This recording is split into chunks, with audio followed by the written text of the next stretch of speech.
So here's something that I've been thinking about an awful lot lately, and that is fear. It seems like we're living in an age where fear is more prevalent, more widespread, and more visceral than ever before, right? Everybody I know is struggling with some form of fear, even though, if we think about it, our living conditions have vastly improved, right? For those of us who are not living in war zones at the moment, our lives tend to be pretty safe. We tend to have food, we tend to have resources, we have access to knowledge, and yet there is this pervasive fear. So we all know that fear was given to us for a reason, and that is to protect ourselves and to survive. Fear is there to enable us. It triggers the chemical mechanism that we need to get out of trouble and to preserve our life. Now, my question is, if we're living in the modern age where we generally don't have as much to fear as we used to, why are we all feeling so fearful? And so I want to invite you to come with me and take a step back. Let's look at fear from a broader perspective, especially in terms of what it means for us today. For many of us, fear is no longer about an imminent threat. Fear is about the unknown. Fear is a form of anxiety, and fear is a form of discomfort, right? And that discomfort often comes from, I'm afraid to do something that will change the status quo. So, in addition to receiving this fear as a protective mechanism, there are other things that we need as humans. And one of them is consistency. We want comfort, we want peace, and that is what we strive for, which is why change can feel incredibly scary. Because if we don't know what's next, if we don't have that predictability, it can often be very stressful because in days past, that might mean we don't know where our next shelter is. We don't know where our next meal is, right? Like these primal instincts kick up when we are faced with change because back in the day when we didn't have all of these options, change actually was kind of a scary thing for us, right? It's like it still is, of course, but it was a life-threatening, a life-altering event. Whereas today, this change might be something as simple as I'm going to get a different haircut. I need to end a relationship. I got into a car accident and now I don't know what's going to happen next. I've been fired and I don't want it to happen next. I want to start something new and I don't know what's going to happen next. So here is where we need to take that step back because all of those things are, most of those things, I would say, are not life-threatening situations. They're not livelihood-threatening situations. So when we take a step back and we look at fear, we realize that fear is actually a mistranslation nowadays. Fear, in many cases, the kind of fear that sets you into freeze rather than fight or flight, because I feel like when our lives are truly threatened, we go into fight or flight mode, right? What's happening today, what I'm seeing a lot of is we go from fear into freeze. Now, freeze is a protective mechanism. It's saying, I'm not moving. I'm going to stay right here. I am going to stay safe. So we go from fear into freeze. And that made me wonder, is this a different type of fear? Is there something else that's going on here that's not the kind of fear that we traditionally associate with fear, right? So I want you to start thinking of fear differently. Fear is a motivator, right? So when there is true fear that sets us into fight or flight, it's very clear that that is a motivator. It releases a cascade of chemicals into our body that says either kill whatever's coming after you or get the F out of here, right? Or get out of here, right? When we are stuck in freeze mode, it is still calling you. It's still a catalyst for something. And it is the catalyst to step into courage. That is when we go into fight or flight, that is a very animal, a very primal reaction.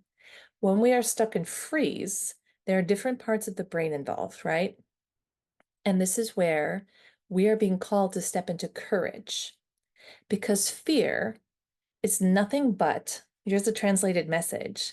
Fear means I don't know what's going to happen next and it's making me nervous.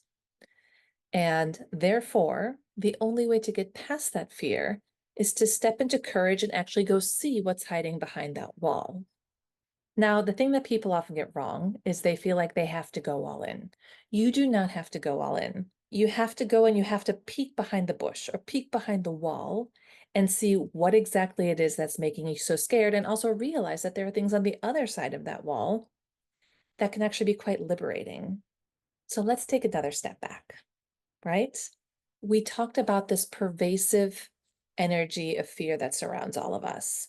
And there are a lot of scary things going on in the world right now.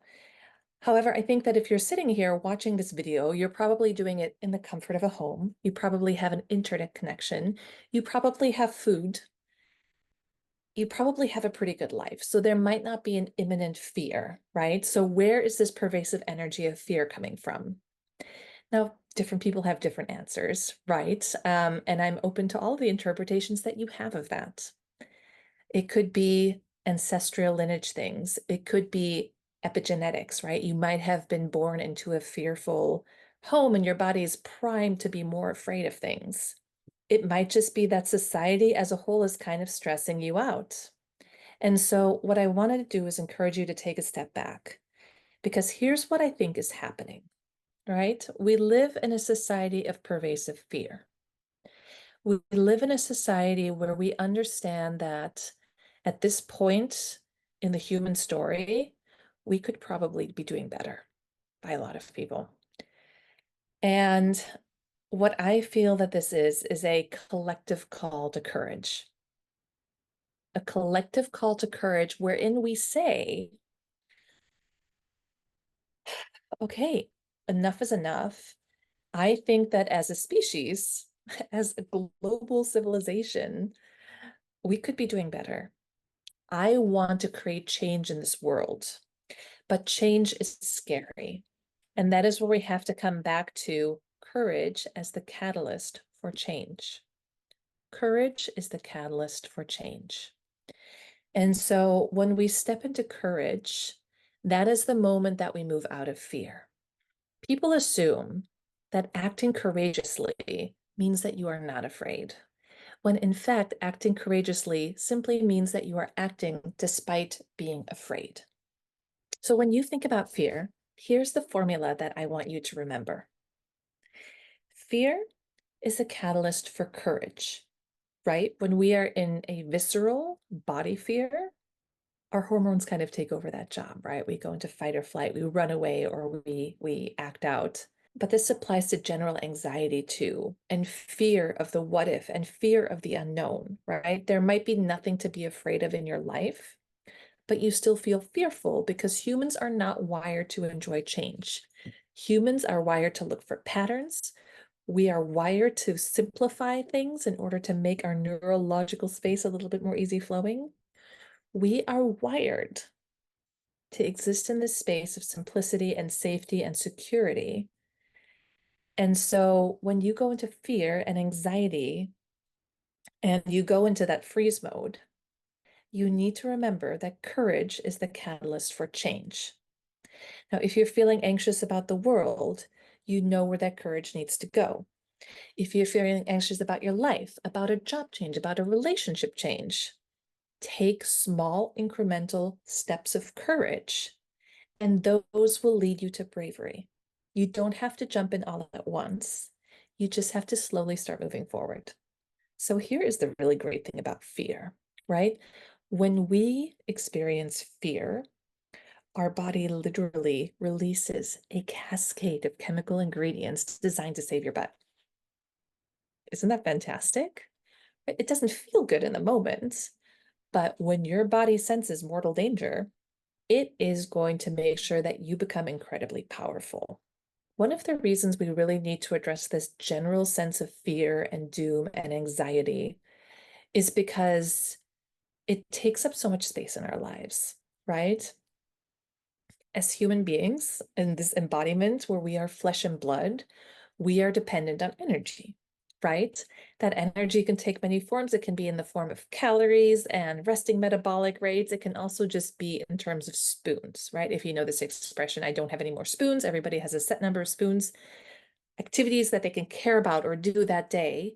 And when you are out of spoons, you're out of spoons. We want to be mindful because if you have something that is perpetually making you anxious in your life, or that's perpetually causing you a general sense of fear and doom in your life, that is when you have to ask yourself, how much bandwidth is this actually consuming? So remember this. It is okay to feel afraid in life. 100% okay. It's one of the things that makes us human. It is a gift that we were given, and it's also a message that we frequently misunderstand, right? So we oversimplify things, and that is a lot of the work that I do, that I'm going to do with you, is really getting back into the emotion of what am I actually feeling?